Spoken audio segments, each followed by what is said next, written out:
गलतियों के नाम पौलुस प्रेरित की पत्री 3 अध्याय। हे निर्बुद्धि गलतियों, किसने तुम्हें मोह लिया है? तुम्हारी तो मानो आंखों के सामने यीशु मसीह क्रूस पर दिखाया गया। मैं तुमसे केवल यह जानना चाहता हूँ कि तुमने आत्मा को क्या व्यवस्था के कामों से या विश्वास के समाचार से पाया? क्या तुम ऐसे निर्बुद्धि हो कि आत्मा की रीति पर आरंभ करके अब शरीर की रीति पर अंत करोगे? क्या तुमने इतना दुख यूं ही उठाया? परंतु कदाचित व्यर्थ नहीं। तो जो तुम्हें आत्मा दान करता और तुम में सामर्थ के काम करता है, वह क्या व्यवस्था के कामों से या विश्वास के सुसमाचार से ऐसा करता है? इब्राहिम ने तो परमेश्वर पर विश्वास किया और यह उसके लिए धार्मिकता गिनी गई। तो यह जान लो कि जो विश्वास करने वाले हैं वे ही इब्राहिम की संतान हैं। और पवित्र शास्त्र ने पहले ही से यह जानकर कि परमेश्वर अन्य जातियों को विश्वास से धर्मी ठहराएगा, पहले ही से इब्राहिम को यह सुसमाचार सुना दिया कि तुझ में सब जातियां आशीष पाएंगी। तो जो विश्वास करने वाले हैं वे विश्वासी इब्राहिम के साथ आशीष पाते हैं। तो जितने लोग व्यवस्था के कामों पर भरोसा रखते हैं वे सब श्राप के अधीन हैं, क्योंकि लिखा है कि जो कोई व्यवस्था की पुस्तक में लिखी हुई सब बातों के करने में स्थिर नहीं रहता वह श्रापित है। पर यह बात प्रकट है कि व्यवस्था के द्वारा परमेश्वर के यहाँ कोई धर्मी नहीं ठहरता, क्योंकि धर्मी जन विश्वास से जीवित रहेगा। पर व्यवस्था का विश्वास से कुछ संबंध नहीं, पर जो उनको मानेगा वह उनके कारण जीवित रहेगा। मसीह ने जो हमारे लिए श्रापित बना हमें मोल लेकर व्यवस्था के श्राप से छुड़ाया, क्योंकि लिखा है जो कोई काठ पर लटकाया जाता है वह श्रापित है। यह इसलिए हुआ कि इब्राहिम की आशीष मसीह यीशु में अन्य जातियों तक पहुंचे और हम विश्वास के द्वारा उस आत्मा को प्राप्त करें जिसकी प्रतिज्ञा हुई है।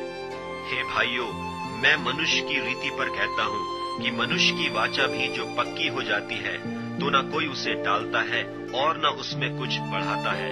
निदान प्रतिज्ञाएं इब्राहिम को और उसके वंश को दी गई।